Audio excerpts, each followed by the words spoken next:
Air horns. Air horns. It's happening. We're live. We're on the internet, and we're talking about stuff. Today, Stuff. it's the usual gang with the usual stuff. We're going to be talking about your campaign woes and questions and all of that kind of thing. Yeah, I'm happy to be back. This is Jeremy. Hi, everybody. I'm Jeremy. This is Lloyd. Hi, everybody.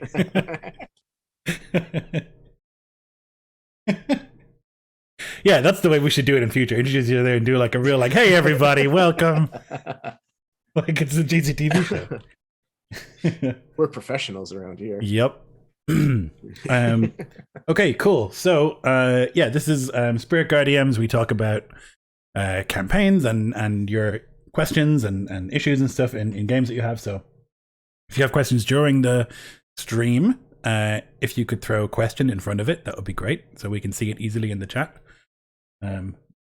Assuming the chat gets unbelievably busy, which it tends to do when we have thousands and thousands of people watch.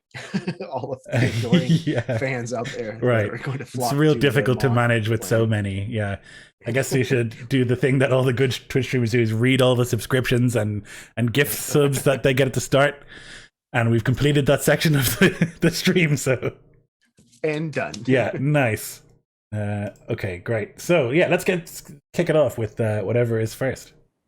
Sure. Yeah. So we ask out ahead of time in the various kind of social circles for questions to kind of come pre-armed and loaded with, and we have 5.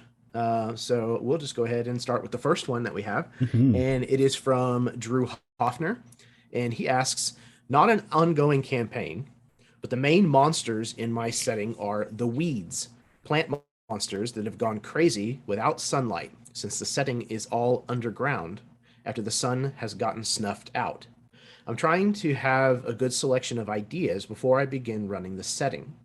Do y'all have any weird ideas for plant monsters and what they could do?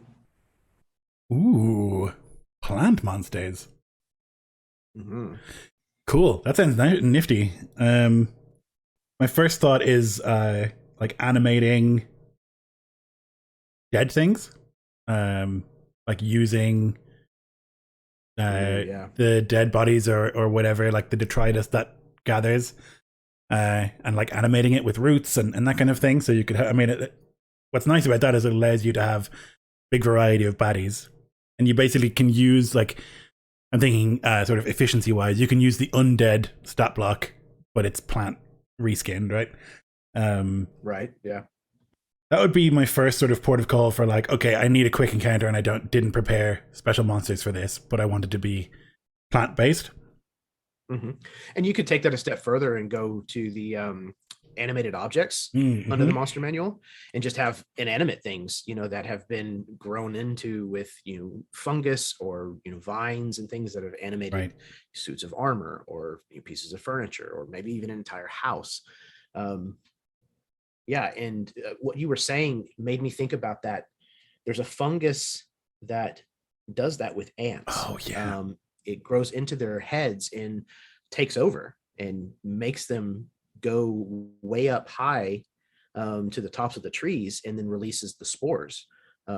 It makes them basically behave like zombies. So I think fungus is probably a really good place to start looking for ideas. Yeah, especially if you're underground.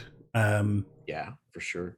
I mean, if you want to have normal plants, you would need a way for them to photosynthesize, and there are ways to do that if you, like, mind control a cleric and make them cast daylight a lot. You could think of it that way, like use magic sunlight to give life. Oh, that's sick. Yeah,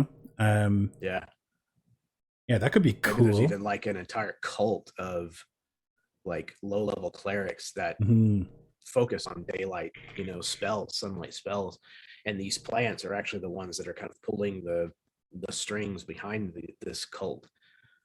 Yeah, that could be fun. Very cool. I also think you could do something with a sort of what they call it in the new Star Trek, neural network, where like mushrooms and fungi sort of are all connected, like a colony or whatever. Like they have multiple different, one huge brain basically, and so like, for example, you're trying to sneak into the plant dungeon or whatever, but one of them spots you. They've all spotted you. They all know where you are. Right. They have one mind, and so things like very efficiently, like you can't sneak up on them really, right? Because if one sees you, they've all seen you, and they would know your weaknesses because as soon as one does, they all know it.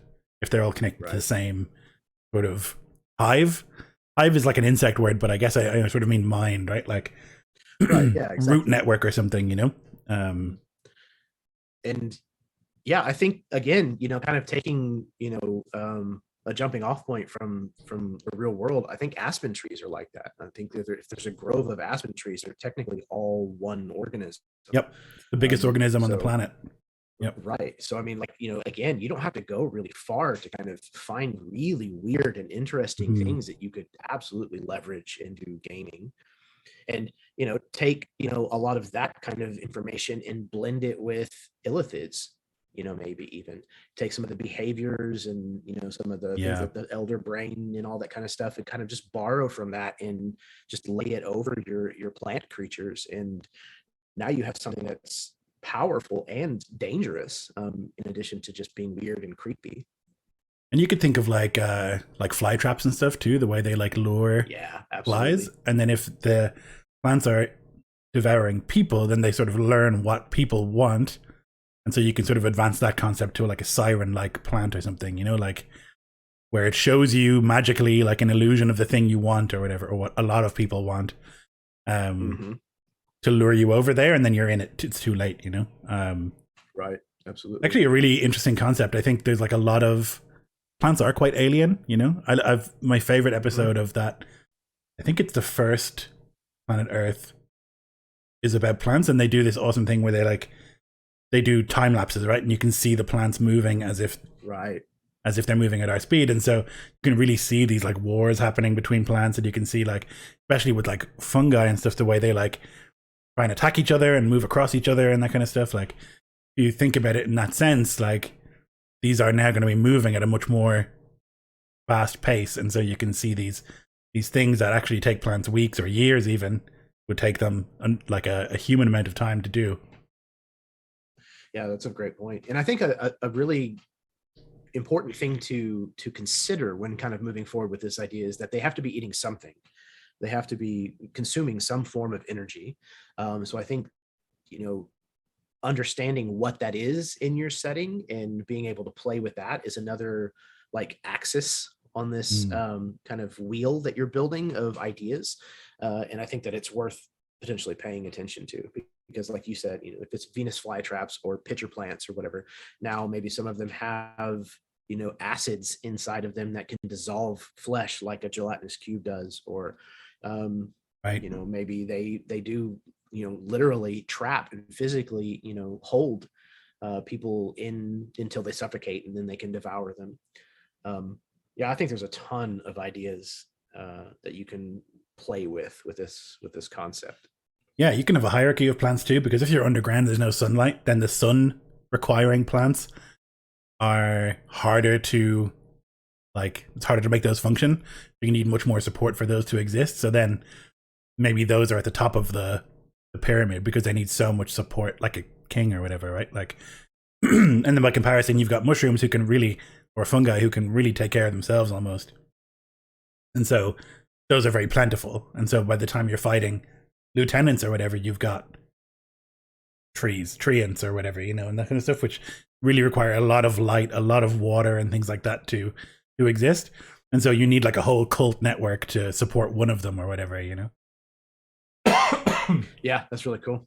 And what kind of hierarchy do they establish? Is it ordered? Like, is there, a feudal type system, or is it more like you're talking about hive mind, where it's maybe more like a colony of bees, where it's just, this is just my job within this greater scheme, and I just do that, almost mindlessly.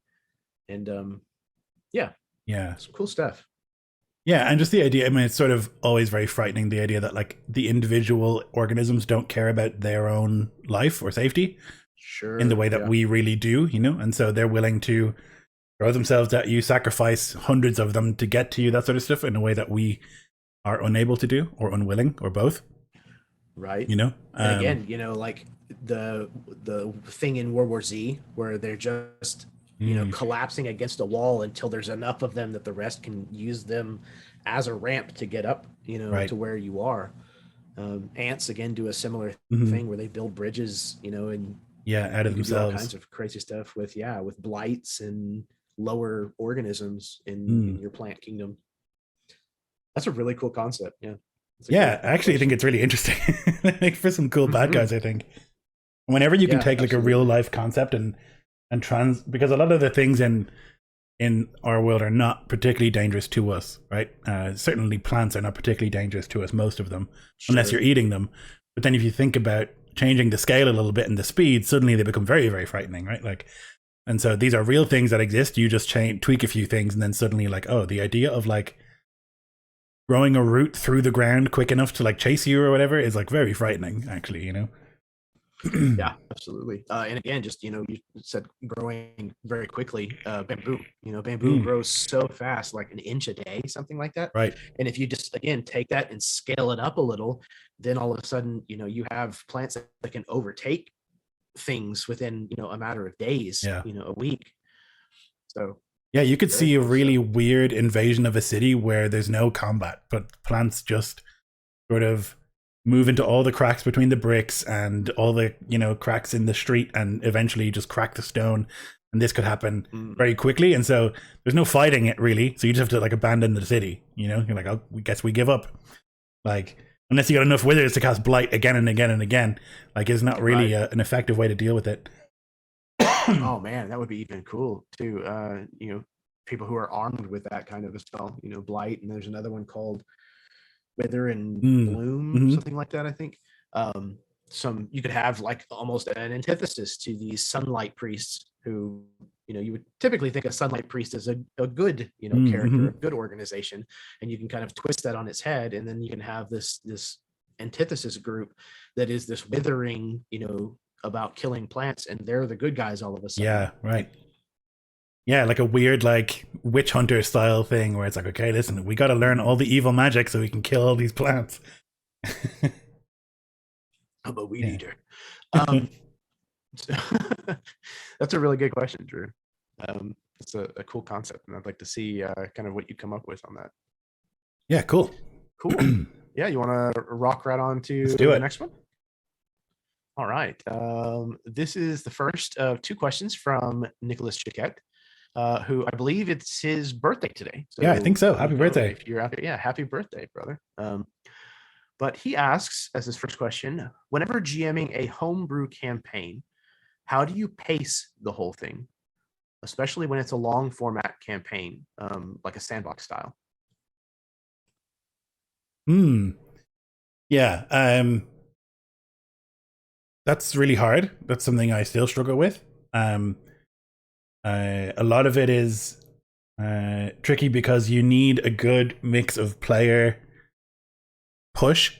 So the players have to want to do something in a sandbox game. Otherwise, it's just you giving them external stuff and them reacting to it. And that's really exhausting to run, I think. And so you need goals, I think, for the players. You need them to want to do things. You need their characters to have ambitions that they want to achieve, and they need to be able to figure out how to do that themselves. They need to take steps themselves to sort of... So that's in a pure sandbox game, which is like, here is the world we're in, go, right? I think very few people are running those. Very few, at least in our community, are running those. And I think we tend to see more of a like a sand train, you know, where it's like a little bit of mix of both. It's like, here's the world, but there is a plot, and the GM is going to provide a plot to you, like, or rather the plot is going to happen around you even if you do nothing. And that's a useful way to sort of drive them to do stuff, I think, if they don't have a very clear goal. Having a clear goal is probably the number one way, I would say, to like keep pace. So all the players want to do X, or all the players want to do Y, or each player wants to do something. So in our game that we're about to run, like each of the backgrounds has 2 goals, right? So the pirate game I'm about to run, and so I have like a personal goal for each background and an epic goal, which is like some big, huge sort of world shifting thing that they're going to do. And that's so that even if they are going after the plot, they still have something in the back of their mind where they're like, okay, well, I still want to do this thing. And so if we ever run out of stuff and the players are like, what do we do now? Well, that's okay. I want to do this personal quest. That kind of stuff. You can front load a lot of it. And I think that's typically my answer, is front load as much as possible in the session 0. But yeah, this is something I still struggle with a lot. And it's something I've been trying to combat by front loading a lot of it in the session 0, you know? Right. And I'm very much the same. Like I do front load a lot on my players. I ask for a lot of material from them up front so that I can then build the story that I want out of those pieces. And it gives me, hopefully, the hooks along the way that I can use that I know are already baited specifically for the kind of fish that I'm trying to catch, if you will, stick with the analogy. You know, I know that this player has an investment in this specific piece because they gave it to me. And more often than not, most players, they might have to be reminded that that's what they told you, but more often than not, when you pull on that, they're going to react. Yeah. So yeah, I definitely am a big fan of kind of doing a lot of that ahead of time before the campaign even starts.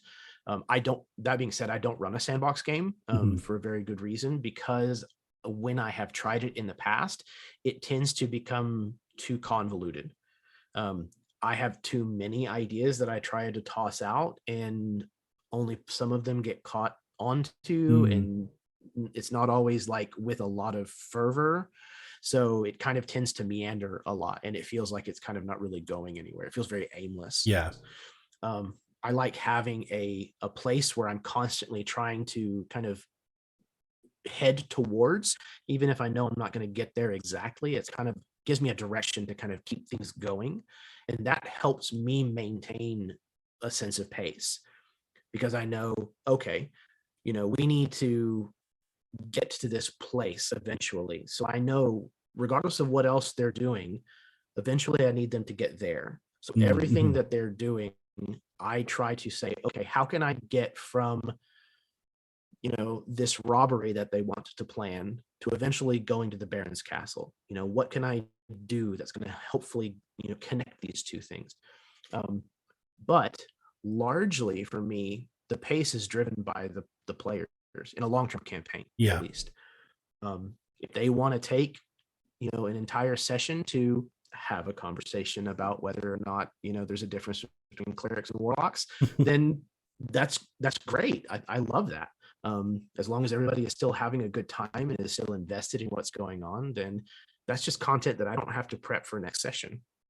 Yeah, done. So. I'd say that's good advice too, is that like the pace is dictated by the players, and it's okay, because, you know, how long in game time, like in world time, is actually occurring, right? A conversation that takes us 45 minutes is a huge amount of a session, but a very small amount of in-world time, you know? And so that's, I think, really useful, and it's great as a GM. I mean, we always call that buttering the popcorn, where you just like sit back and you're like, as a GM, you do nothing for 45 minutes and you just watch the players play.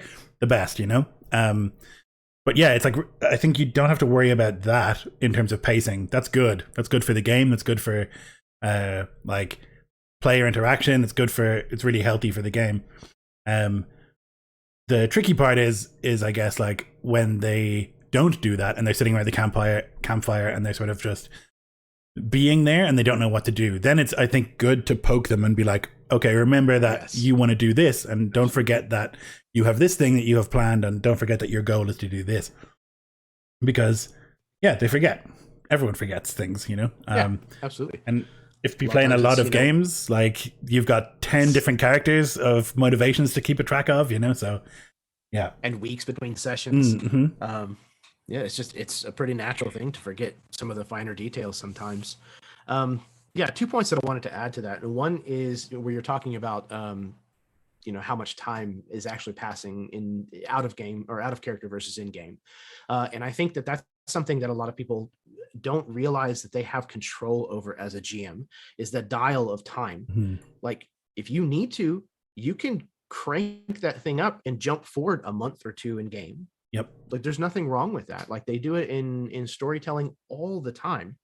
Or if you need to go the opposite and crank things down so that it moves at the pace of combat for whatever reason, you need to know moment by moment what's happening.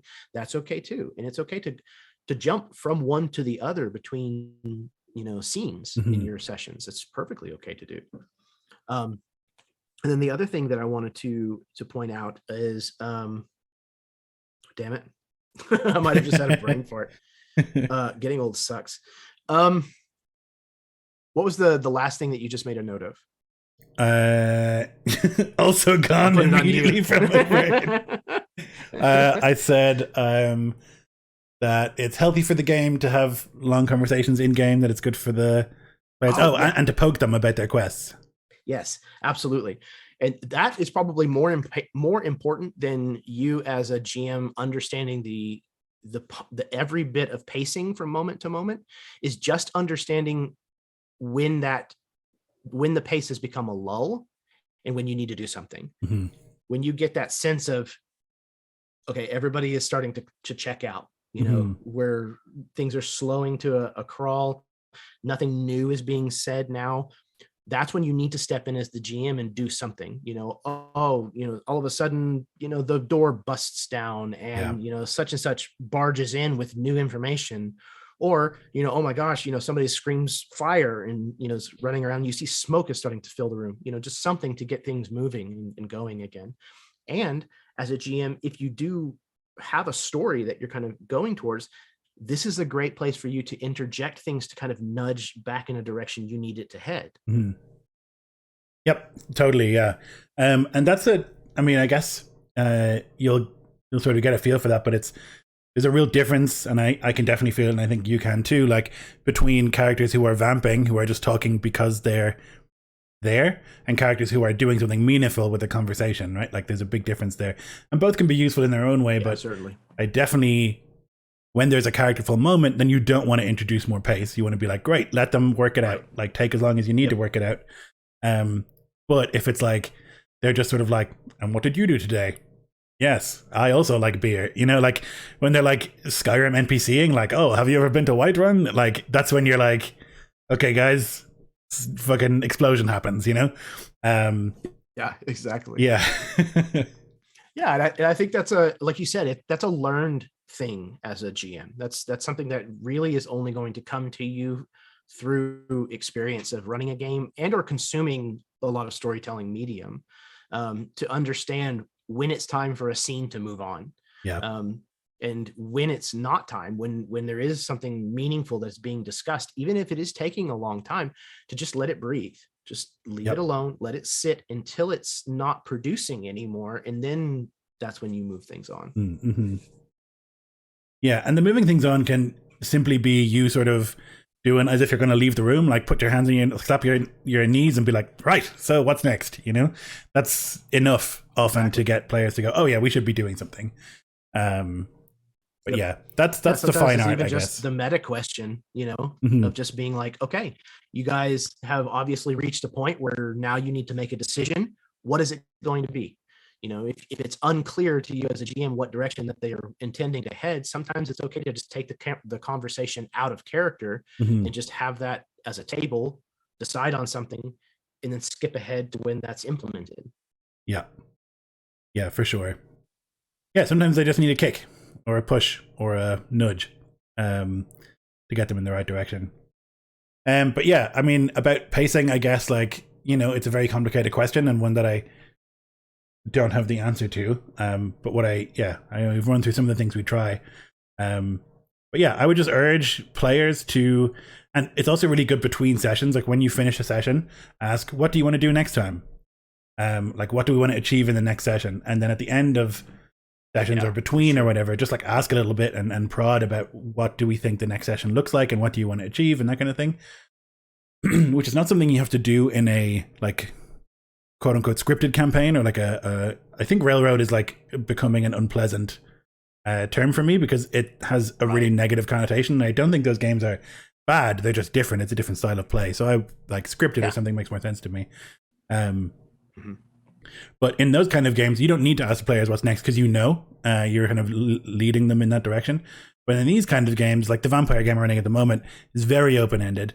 And so what I do is I throw a lot of crumbs on the floor all over the place, and then I see which crumbs they think are worth picking up, and like that is sort of work intensive for me, but we're still early in the campaign. And I think like early on, you want to throw a lot and see in a sandbox game, throw a lot of stuff out there and see what the players gravitate towards and what they want to explore.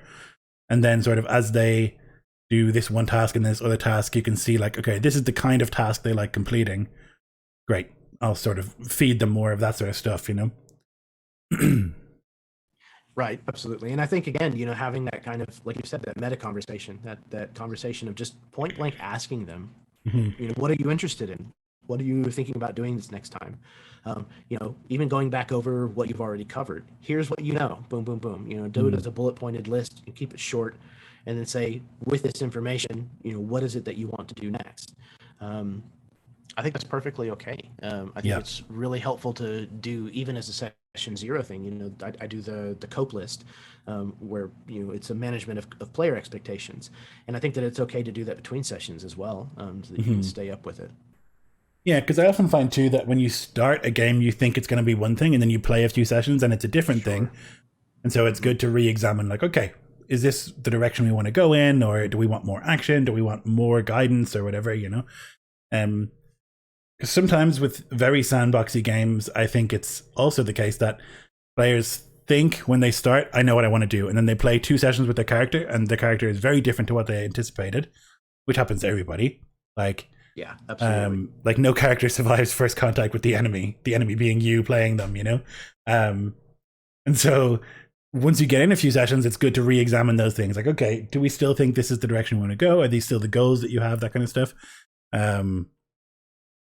So that, people don't get lost. It's easy to get lost in a very open game because it's analysis paralysis. There's too many options, and so you don't choose anything, right? Right. Yeah, again, shouting back to Skyrim, like Yeah. where you end up with 40 quest markers, filled, and you're like, I don't even know what to do now. Where do I start? Look, there's a hole in that rock over there. I'm gonna go check it out. Yep.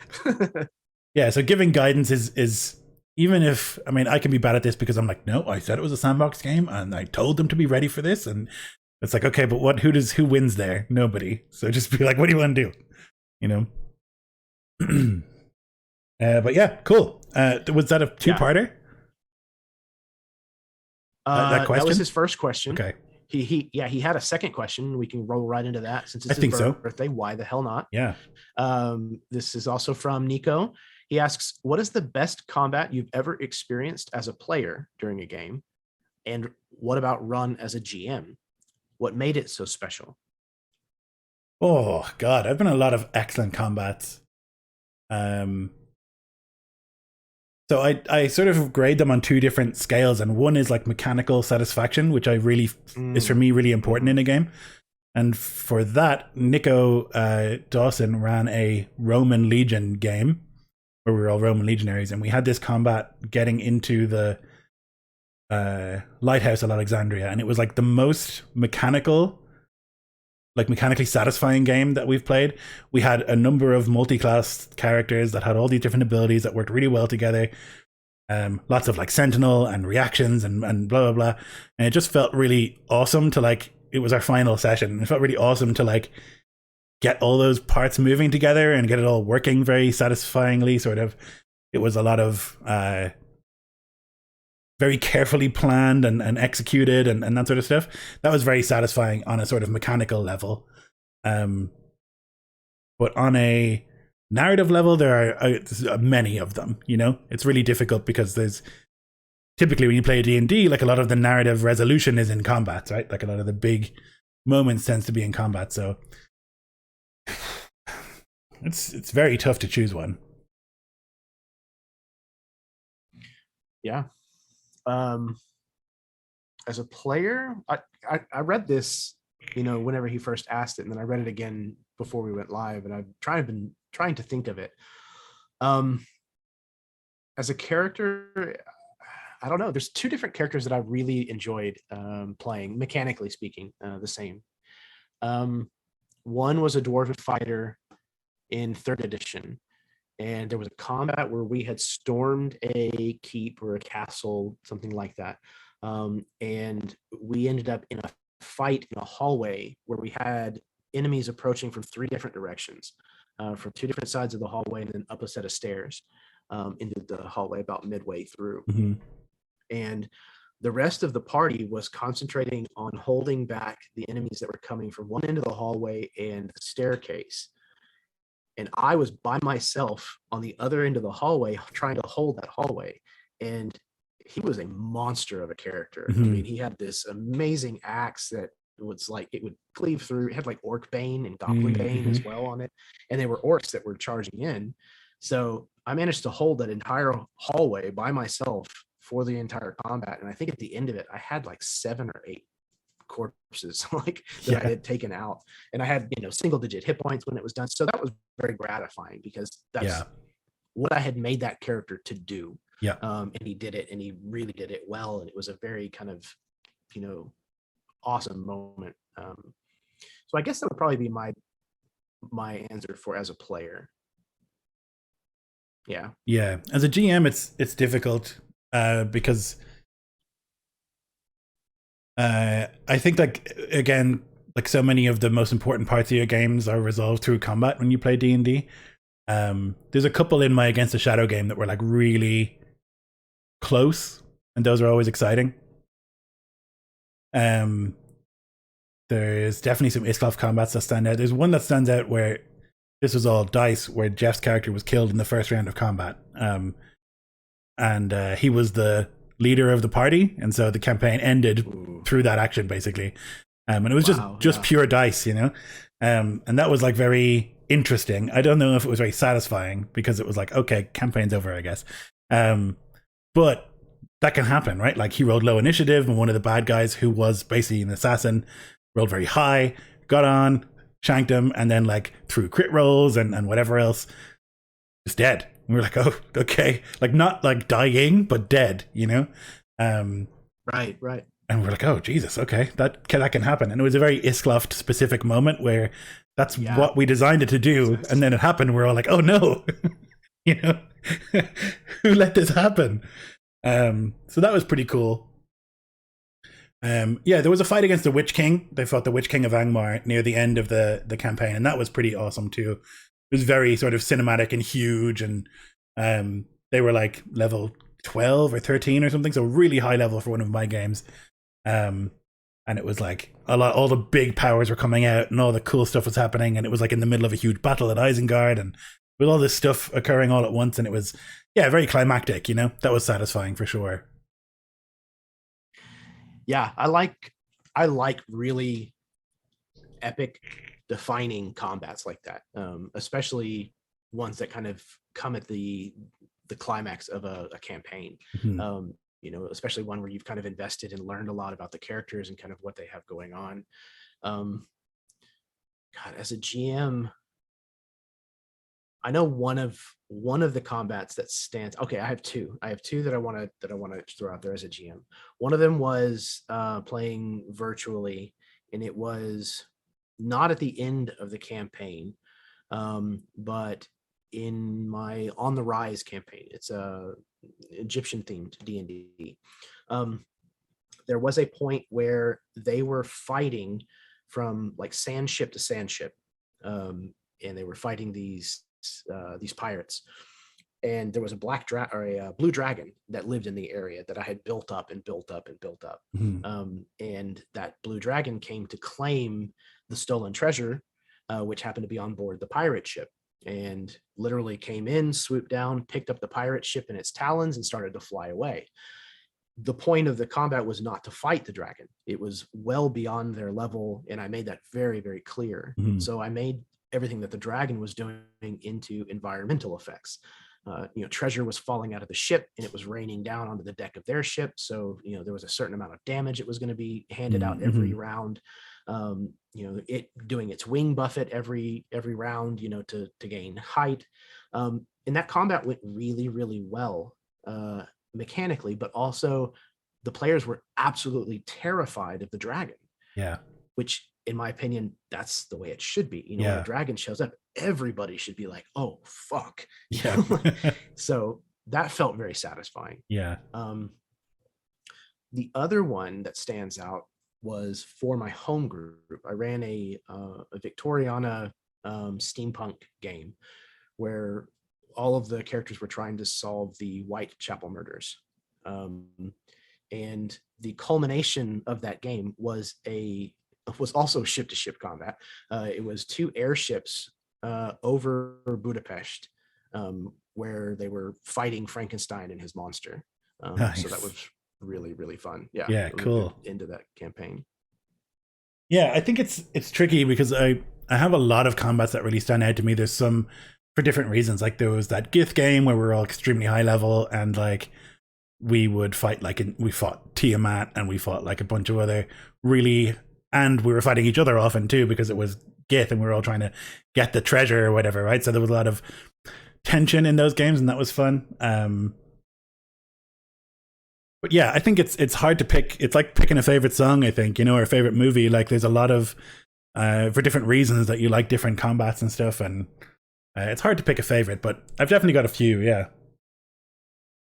it's a good question though. It's a thinker, I think. Yeah, very much so. And again, like you said, like it's difficult because there's different games that scratch different itches. You know, sometimes something was really rewarding because of how emotional it was, versus something else that was equally as rewarding, but it was huge, epic, bombastic, cinematic action. And that's why it was so memorable. So yeah, I think it has a lot to do with just what my current mindset is, what I might remember very fondly, but definitely a lot of really good experiences over the years. And I've been very fortunate on that front. Oh, there's another one just before we move on where we ran this very long, Nico ran a very, very long Game of Thrones game.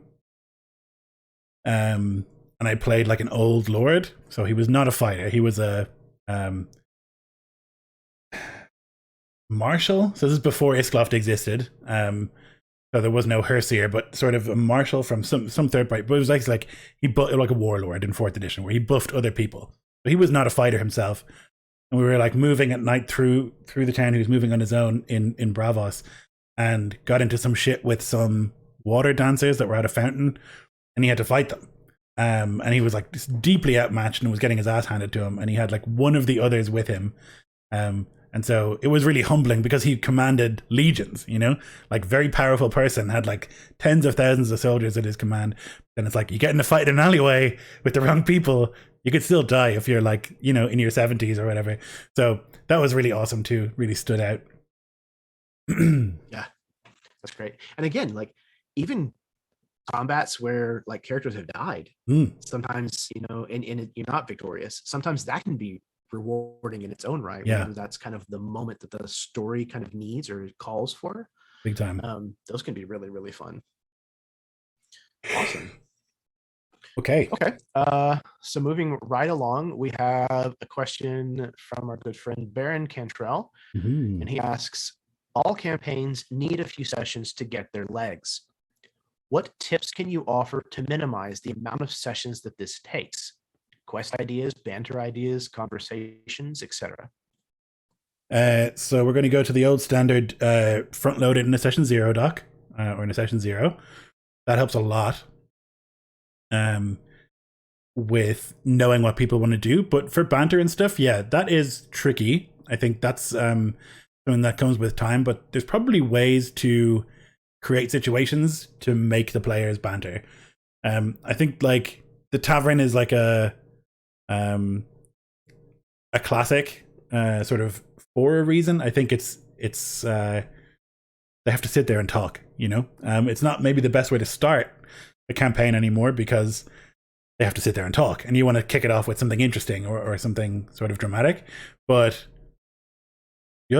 or even a campfire. Like, I don't know, we did this a lot with the Middle Earth game where there was a lot of traveling, and that travel system meant you had to rest every night, to find somewhere to rest every night. And so there was always a sort of campfire and always opportunities for players to talk, for characters to talk and catch up on things, And I think you sort of have to keep shoving them into situations where their characters would be talking for that to happen. It depends too on the players you have. Some players are very goal focused. Like I can be like that, and I can sort of forget that I'm playing a role-playing game and think we're just playing a game that I can win. You know? And so I'm like, okay, but what about the mission? But I think create opportunities for them to just sit and talk, and don't move until they talk is an option, you know? Silence is very powerful as a GM. Like if you just wait, and if you can sort of live through the little bit of social awkwardness that exists when you say nothing and the players say nothing, someone will say something, you know? Like, it's a good way to force a conversation, I guess, you know? Yeah, absolutely. And I've even gotten to the point where I will just come up with a prompt, you know, tell us about where you hail from, you know, each of you, you know, in turn, just, you know, in this week-long travel, you know, or, you know, while you're on this quest and we're going to eventually kind of find this information out, tell us about your homeland. You know, you don't have to go into great detail, but, you know, tell us something about it. But giving kind of a leading question oftentimes yields better results than just, hey, say something. Yeah. Most people are going to stare at you and go, you know, what do you want to know? But if you give them kind of a leading prompt, a lot of times people can say, oh, okay, I have something that I can envision, and a place to start. And I think that what you said about, again, front loading, you know, session 0 work, having connections between players between player characters is huge. Because that establishes a history and a rapport. And when all else fails, most players will be able to at least fall back on that connection. When nothing else seems to necessarily be buzzing, they can at least go to the person, oh, hey, you remember that time that we did the thing, you know, and how catastrophic that was? Or, hey, you know, by the way, I never forgot the fact that you still owe me, you know, 20 gold pieces or whatever. It gives a little bit of context to kind of fall back on whenever things go into a lull. And I think also get them into a fight as soon as you can. It doesn't mean you have to start in media res. As a matter of fact, I think with a long-term campaign, I would avoid that, just from a storytelling point of view. But get them into a fight as soon as you can, because when you can give the entire party a common enemy to fight against, that's immediately going to establish camaraderie and things that they can discuss, and places that they can want to go, and things that they think should be done. So I think that's a really good place to start. Yep. And it can, you know, somebody makes a mistake or some character takes it as a mistake. Great. There's a thing to talk about, you know? Yeah, absolutely. I also think ethical dilemmas are a very good way to get players or characters talking.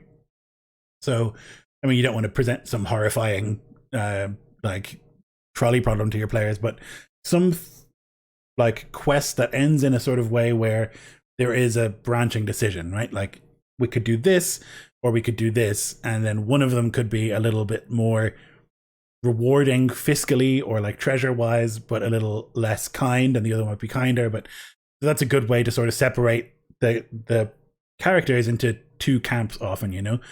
Like, okay, I'm a rogue and I don't care about other people, I'm only out for myself, I want to do this thing. Okay, but then we discuss it, and I'm the paladin, and what about, you know, the long-term goals of helping the settlement or whatever, right?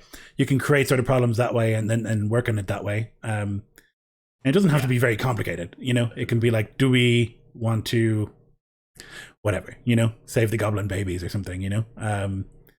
Or whatever it is, you know? Or we have rescued a person and they're a merchant and their stuff. Do we take their stuff as payment, or do we give it back to them in the hopes of further stuff down the road, you know? That kind of stuff.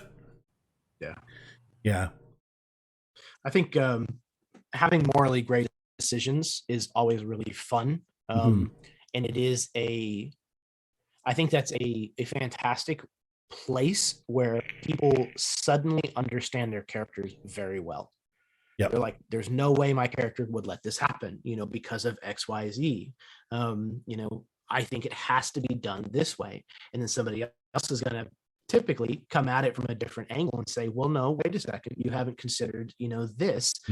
Maybe we should handle it this other way. And now all of a sudden, when there's not a clear-cut right answer, then there, like you said, there is that inter-party discussion at the very least, if not conflict. And inter-party conflict is okay as long as the players understand that it needs to stay as an in-character conflict, and it doesn't evolve into PvP, because of people getting pissy.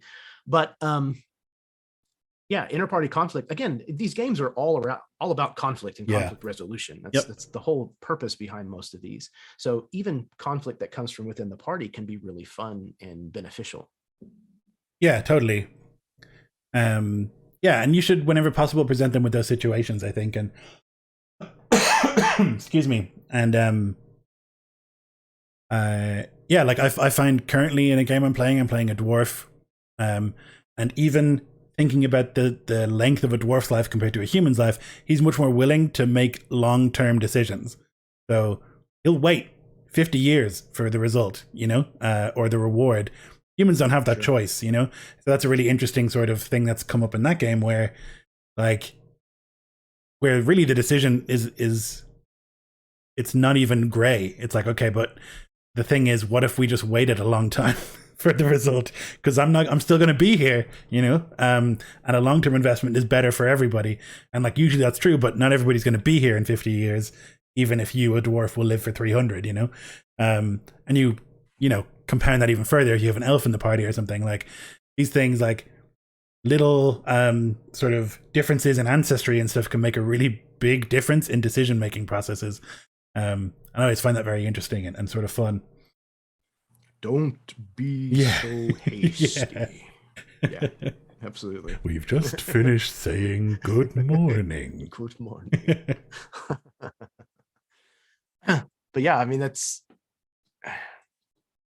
understanding kind of who your character is and what makes them tick, and kind of where they come from. That's again why I kind of do the dread style questionnaires. I have found so much payout for that as a dungeon master, because almost everybody who partakes in it, every player that I've had that has actually done it, comes to the table session one understanding something about who their character is.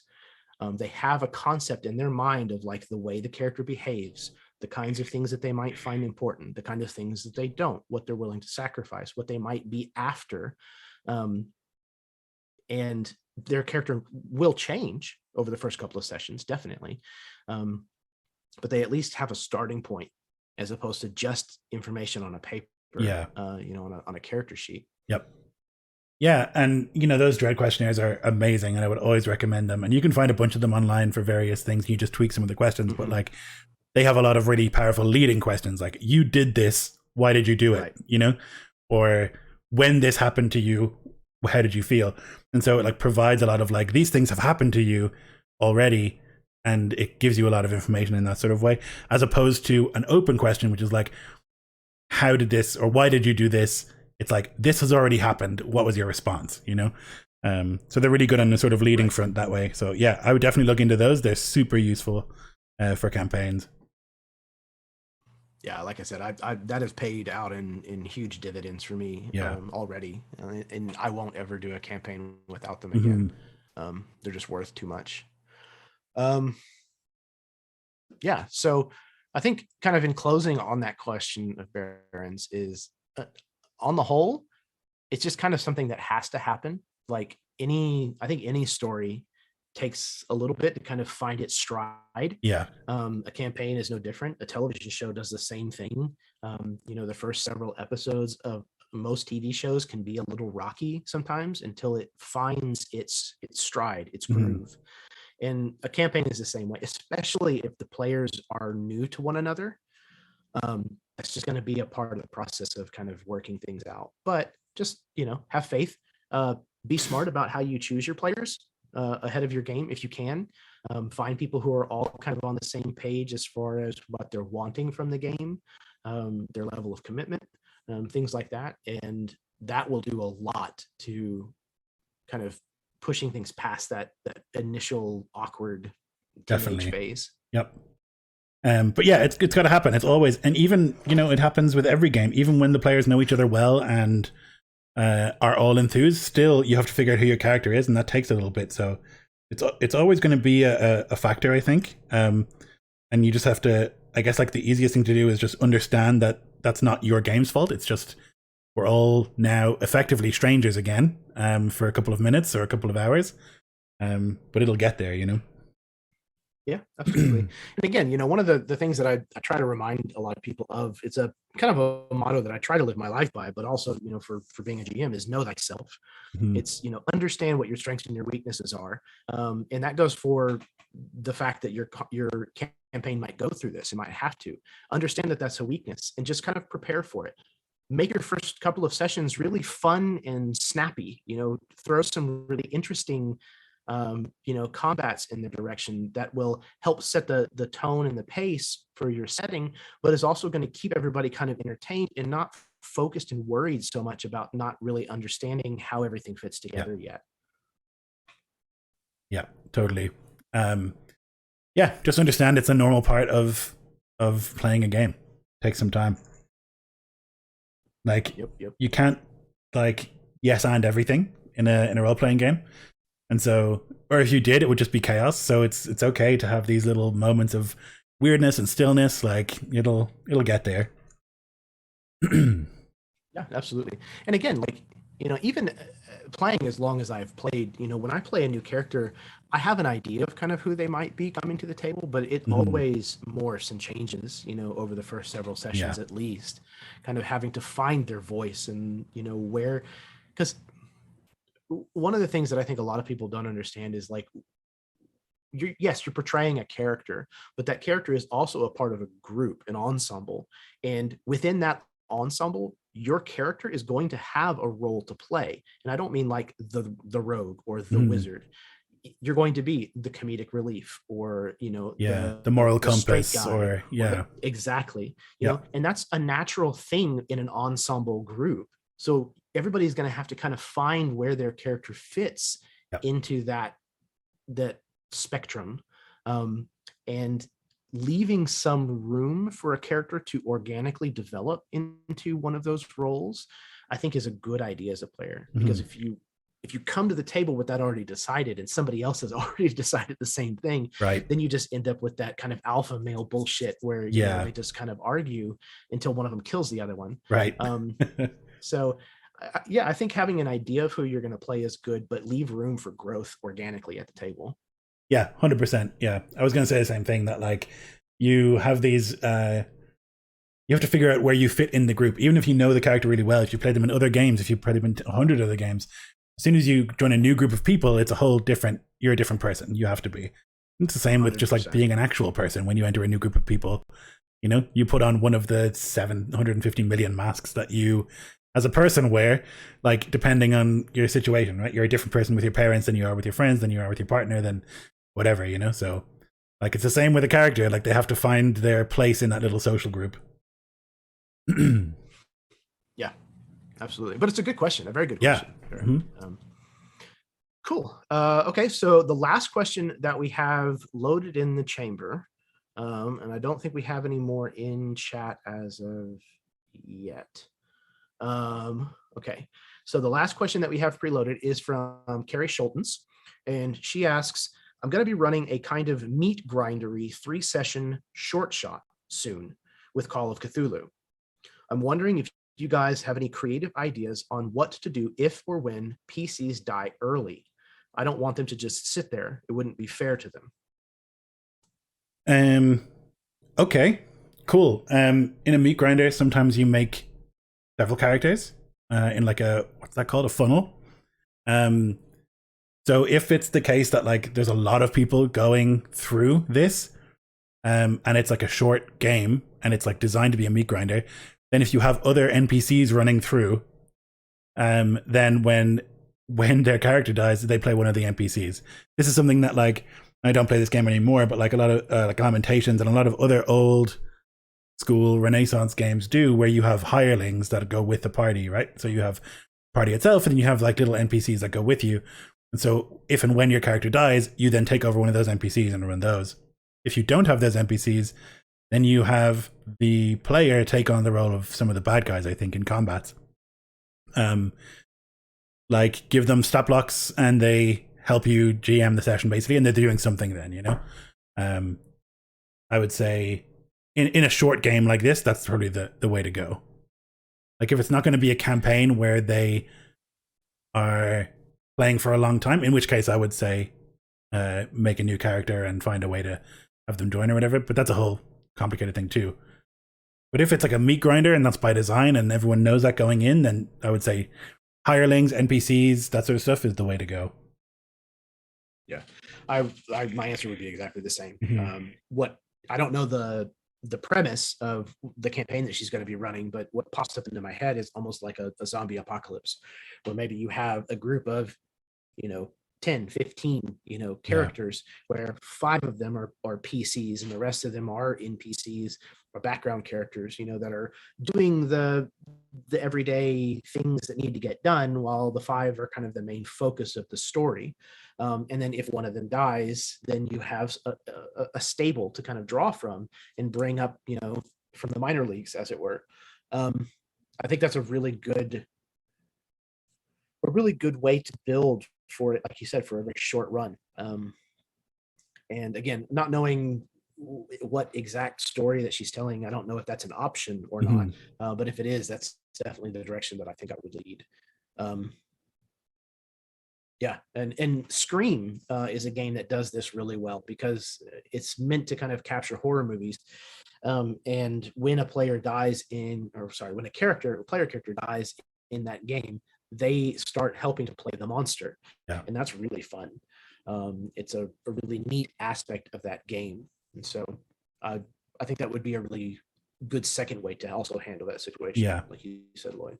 Yeah, I think, it's different in a long-term campaign where everyone's playing an in-depth sort of character. I think then there's different answers, but in a short sort of meat grinder specific, where it's like everyone knows, okay, you're probably going to die in this, then it's good to have some backup characters there for players to play when their character dies. Yeah, that's what I would say. And I think you could turn that into a part of the design, where everybody knows ahead of time your main character is likely to die, maybe even. Yeah. And then it just becomes kind of a mini game to see whose PC can last the longest. And when you have to fall back on an NPC, maybe they're not as high of a level, maybe they're not quite as experienced. And so it kind of can turn into a little bit of a fun metagame, a sub game that's kind of going on while you're telling this story in the context of the actual role-playing game itself. Yeah, that's the way, I think. This is the way. Oh, we got a question from Cole in the chat. Yep. You want to get it? Yeah, when someone's character passes, do you let them create a new one that joins the party? And if so, how do you make that join smooth? Awesome. Well, we just talked about this in a short game, but in a long game, it's a very different story, I think. Yeah, absolutely. Do you want to take it? Sure, yeah. We had this happen a few times in my Middle-earth game, where and then that game was 50 plus sessions or whatever, and the characters would have been along for a very long time, and also because of the nature of Middle-earth, like very close to each other, like very friendly and like affectionate and stuff like that. I really think in a long campaign you should do a funeral or some sort of goodbye to the character, because I think, like, not only for the player but also for everybody to be like, okay, we're saying goodbye to this character that we've all sort of imagined for a long time and does it to some extent exist, right, in all of our heads. So I think it's worth having like a funeral, depending on the setting, what that looks like or whatever. It's usually good to have characters say something about the person that has gone and that sort of stuff. I think that's really, really valuable. But it really says goodbye, especially because of the way like combat is in many games, where it's just like, poof, they're dead. There's not often time for like speech, you know, because sometimes your head's been exploded or whatever, or you've been burnt to a crisp or something. And so, yeah, I would say do a funeral for sure. Like find time or make time, have the next session be about that. And say goodbye to that character properly. Again, depending with Middle Earth, what we always did is because we were sort of trying to save the world and fighting the shadow and stuff, there was always people who wanted to help with that, you know. There was the Free Peoples of Middle Earth, and so I would then typically have had they were part of an organization, have had them offer like, this person wants to help you, sort of thing. In Iskloft, it's often the case that if somebody dies, we do the funeral, and then one of the many named NPCs in the game, who's part of the crew, basically ranks up, you know? So, one of our Huskarls is now a player, or one of our Raiders or whatever is now a player. And that's probably what I would look at doing if you are often in a certain town, and you know some of the NPCs there, great. It's also fine to have like a lone wanderer come by, but I think that's less interesting. I would say like if they already know the NPC, that's typically a more interesting thing to do. They have a relationship there already, you know. Yeah, I agree. I definitely want to reiterate the funeral. When a character dies, especially if you're playing a game that does have a heavier focus on the characters and the story and the relationships, it's important to give, again, talking about letting a moment breathe, it's important to give time and focus to saying goodbye to a character, because that's the end of their character arc. And if you don't give it that weight and that time, then it's going to ultimately cheapen it in the long run. When you're thinking back on that story, their death is going to have very little meaning. But if you give it time to kind of set in and breathe, and like, you know, Lloyd said, give the other characters a chance in character to talk about, you know, the fact that they're going to miss them or what it is that they loved about them. I think that's going to enrich the experience so much more, and it will leave a long lasting impact, for sure. I think it's also like that, it just doesn't feel real that if you've been traveling with this person, you've saved their life and they've saved yours, that you would just be like, okay, off we go. Like, what? No, this person has been one of the 4 people that you spend your life with. You know, like if you're an adventuring party, you spend every waking moment with the same 5 people pretty much. And it would be so weird of you to have them die and just be like, oh, hey, you're in now, and not do anything about it. Like, it doesn't make any sense, you know? Like when we had people die in the Middle Earth game, we had like funerals, people were singing in like players were singing in Elvish, and like it was really intense. And I think that's correct. Like it should be, you know, like it's the loss of this person that they were all very close with, and of course they would be devastated, you know. I think of the way that like Aragorn is with Boromir in those last moments and stuff. Like Lord of the Rings has a lot of stuff with death and the way that they approach it and stuff. So I think like, of course it would be a big deal. Of course you should have a funeral. And then having someone join smoothly, like I said, like find an NPC or a reason for this person to be joining. Under no circumstances should you allow someone who played Grog the Orc to play Brog the Orc, their brother, you know? I think you really want to make sure that there's a difference in the new character, you know?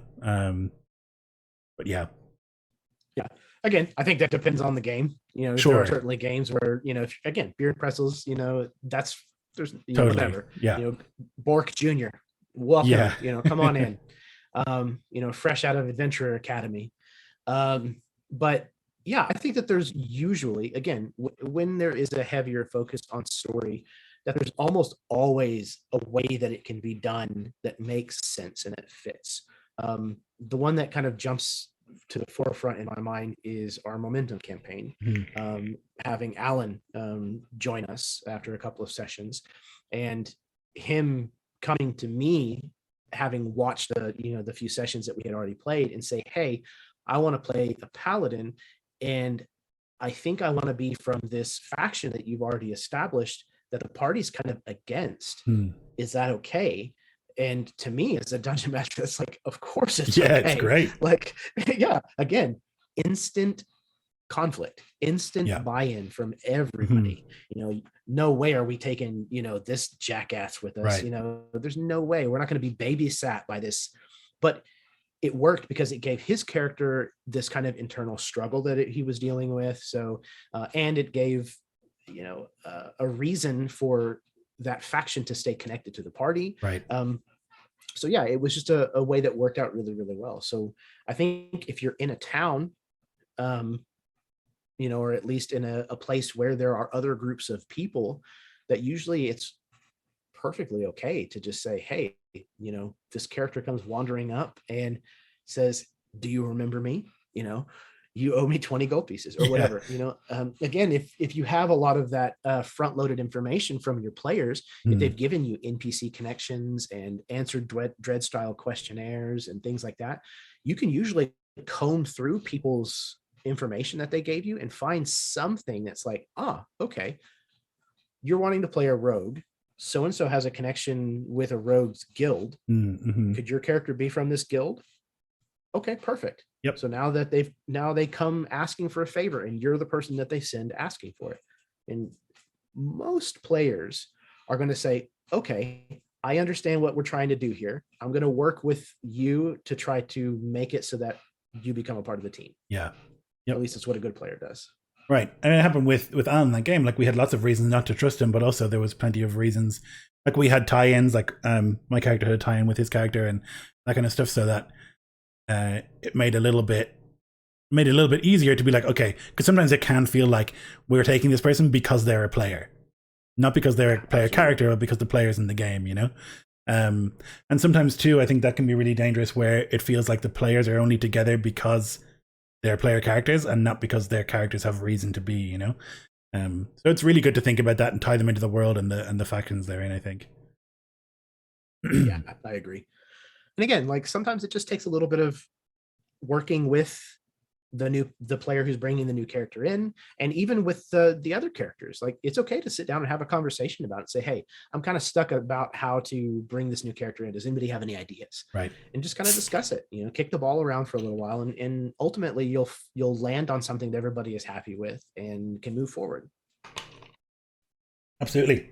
Cool. Okay. We got one more. It looks like M is in the chat. Hello, M. And they ask, what has been your favorite villain to run as a DM? Second part to the question, how do you make your villain threatening to a party? I think my favorite villain that I've run is Kayla Whitehill. She was the lady of the enemy house in a Game of Thrones campaign. And so, not threatening in the typical way, in the sort of like going to kill you physically way, but threatening in a sort of, you know, political power sort of way. And the thing that I really liked about playing her was that she was extremely polite and pleasant and never told the truth. Like, frequently would like meet with them and would be like, yes. And we would often do this sort of like, I mean, I did it with Jeff in that Firefly game, where they're playing a game or they're eating or something, and there's two conversations happening, you know? There's a conversation of like, oh yeah, I move my knight over here. But on top of that, or under that rather, layered is the conversation of like, well, if you do this, I will murder you. You know, these kind of things are happening. And that to me is always very satisfying. It always feels like a written moment. And when it's improvised, those always feel really awesome to me. It feels like something you'd see in a TV show or in a movie, you know? And yeah, so she was a lot of fun to run. I thought she really, like, they had so much reason to hate her, but also she never actually did anything directly to them, if that makes sense. Like, they never saw her do anything evil, but they knew she was pulling strings and stuff, you know? So that was really satisfying. This is a hard question for me to answer. I don't know who my favorite villain that I've ever run as a DM is. I love playing villains. I really enjoy it. Man, it's a tough question. I'm enjoying, though I haven't had a lot of screen time playing him, I'm enjoying the villain in the campaign that I'm currently running, Evermore, La Masquerade, just exactly how he goes about doing some of the things that he's doing, that's been a lot of fun to think about, how the gears get turned and why, and being able to see that a little bit here and there is a lot of fun. And hoping that, you know, when the big reveal happens, when the whole thing, you know, comes to fruition, that there's a lot of that trail that can be traced back at the end. I'm looking forward to that. We've talked about that before, that like a good mystery is one that you could have solved but didn't. A bad mystery is one where you didn't have all the information, you couldn't have solved it, you know? So like the reason, for example, why Knives Out is a really good mystery and the Sherlock BBC is really bad on a mystery level, because Sherlock just pulls answers out of his arse, you know? And so if you're watching it and you can see, like, that's what I like doing too in terms of villains, like you lay the groundwork and you set these little parts here and there where it's like they could, if they thought about it and were very careful, see that this is what's happening, like these are the strings that are being pulled. That's hard, you know, that's hard to do, because it's very easy to be too heavy-handed and they know everything, or to be not heavy-handed enough and then they're like, what the fuck, how could we have known this? Yeah, I mean, I've played a lot of great villains that I really enjoyed. Like, obviously, like the Witch King is an incredible villain, but in a very different way, in a just sort of like pure evil, horrifying sort of way. But yeah, I love playing orcs in Middle Earth too, and they've had lots of run-ins with like clever orcs. They ran into the same orc several times in a row, and I love it when a villain gets away and the party lets them, you know? I think that's like a decision you all sort of make together. Like, okay, we could spend another 40 minutes doing turn-based I run after them, but maybe you just let them go and then you fight them again another time, and that's sort of more interesting for everybody, right? Yeah, definitely. Yeah, having the villain be able to make an appearance, and, you know, have an exchange with the party, but not be able to be touched for one reason or another, or at least not meaningfully. You know, they're using a spell to, you know, be able to kind of cast their illusion in your area, or, you know, they leave you a written note or what have you. They speak to you from across a chasm. Those are always really fun scenes to do. Yeah, my favorite scene in hatred in all of RPGs is Dinner with the Enemy, where like it doesn't have to be dinner, but like you are with the enemy and you can't fight for some reason, and so you have to like have a conversation together. I just think that's the best.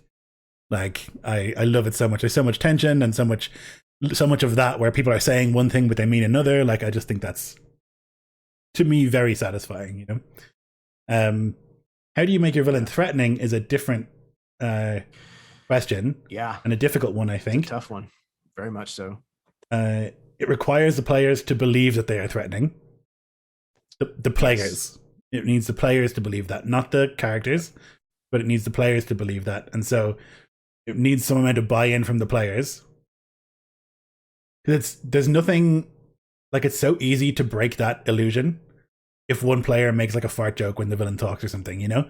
Like, okay, it's totally ruined it and whatever. So it does require the players to be worried and be afraid of the villain, and to buy into the fact that this villain is scary.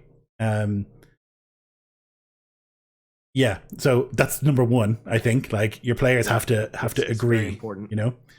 But then, yeah, there's other ways to do it. Like, think of like the long arm that the villain has, like the way that they can interact with the players from far away. That could be sending agents after them. It could be, you know, spreading bad news about them, so when they get to a town, no one wants to serve them, or they get chased out. It's lots of things like that can be done, like ruining their reputation. There's lots of like long-reaching things that a villain could do. But there are so many different kinds of villain that I think it depends on who they are. Because if your villain is the Witch King, then the Witch King is scary in person. Like a juggernaut type villain, you know? Like, they'll kick the shit out of you if they're near you. If they're not near you, they're not particularly scary, you know? But then I think about, like, you know, Tywin Lannister or something like that, where the power of some villains is not them specifically, but their the extent of their command or the amount of people they control or that kind of stuff. So it depends on the kind of villain, I guess, you know, how you make them threatening. Right. Yeah, it's very true. I think in a lot of role-playing games, it's very difficult to make a villain directly threaten a party. Because ultimately, most people who are good players have played for some significant amount of time. They usually have quite a bit of experience under their belt. And you can describe how big a dragon's teeth are, but most people are going to be like, yeah, whatever. It's the 15th dragon that I've fought and killed. Yeah. Big deal. And it's hard to not be jaded like that as a player. But I have found for me personally, like especially, and I've talked about this a little bit before, in regards to things like horror games, I have to give myself permission to be scared. Mm-hmm. I have to say, I know that I'm not actually scared, but I'm going to pretend that I am. So that way I can find myself more in the moment. And if I do that, then it's ultimately going to be a more rewarding experience, because then I am emotionally moved. I am shocked, when something happens. And I think that, like you said, there's a certain amount of buy-in from your players that is needed for a villain to directly threaten a party. My favorite way for a villain to threaten the party is to do so indirectly. And that's one of the reasons why I want to know what your character cares about, because that's what I'm going to fuck with. Right. And I'm going to fuck with it hard so that I can make your character jump. And I can make them, they may not be threatened in the way of like scared of my villain, but they're going to be mad as hell by the time that they finally stand face to face with them. That's my goal. And that's the kind of threat that I'm looking for. I want for them to threaten them on an emotional level, so that when that fight comes, everybody wants it to be done with. Everybody, nobody's, one person is not leaving this room alive, kind of situation. And it's easier to affect a player character by shaping the world around them in ways that they don't want to have happen. Yep, definitely. If the players have built a connection with a certain town, fuck with it, if they have a favorite NPC, capture them. If they, lots of things like this are a good way to make them hate the villain and to show the villain's reach. Have their favorite NPCs vanish, or have them find them dead or something else, if they have a dog, exactly. Like, find a way to hurt the player characters within their lines and fails, right? Like, so somebody's like, that's also important. Absolutely. Just because they're a villain doesn't mean they don't follow safety tools, That's a very good distinction. But yeah, I think that's a really good way to do it. I think showing the reach is for me my favorite way. That they can get to people that you don't think they can get to, that they can harm you in ways you weren't expecting. Like, and that's if you're running a game where you're the house of blah, blah, blah in Game of Thrones, then they undercut you and buy one of the mines on your land, or they little things like that, like where they're not directly harming you, but they are, they're undermining your power. They're doing things like that. That's a good way for sure. I think also something to keep in mind is that you're the game master. Like, you're basically omniscient. So, like, if you can justify how the villain would have gotten a piece of information, even if you can like vaguely justify it, use it. Like, why wouldn't you? Especially if they know that the party is going up against them and trying to stop their goals, then they would absolutely, like you said, use their reach to stop them or slow them down. Yeah, for sure. I mean, another way that you can do it is to have the villain be very bored of them, like it's irrelevant, like they're irrelevant. That's something that you can do, especially with like very powerful villains or like things that are, well out of the party's reach. Like, Reckon doesn't give a shit about you. It's irrelevant. Literal God doesn't care about you. And so when you do something big, they're just like, oh, you know, I don't care. That's a good way to show like true power, but it's kind of boring for the players, maybe, you know. But yeah, I think it depends on the kind of villain, because there are so many, and they have so many different means of going about their ways. But hurt their feelings is good, you know. Yep. Oh man. Okay. Yeah, great. I think that's all the questions that we have. Yeah, this has been good. That's been great. Yeah. Thanks everybody for joining and jumping in and asking questions. It's always nice. And yeah, we'll do this again. Oh, maybe not next month. I have a crazy month coming up with shows and stuff. Okay. Yeah, I think the next scheduled one is in 2 weeks, but we don't have to do it then. We can. I think that probably won't. Yeah, we'll talk about it in a minute. Okay. But yeah. But yeah, we'll be back at some stage in the future with more of this, answering your questions and questioning your answers. I guess. Okay, yeah. Thanks everybody for hanging out, and we'll see you all next time. Bye. Bye.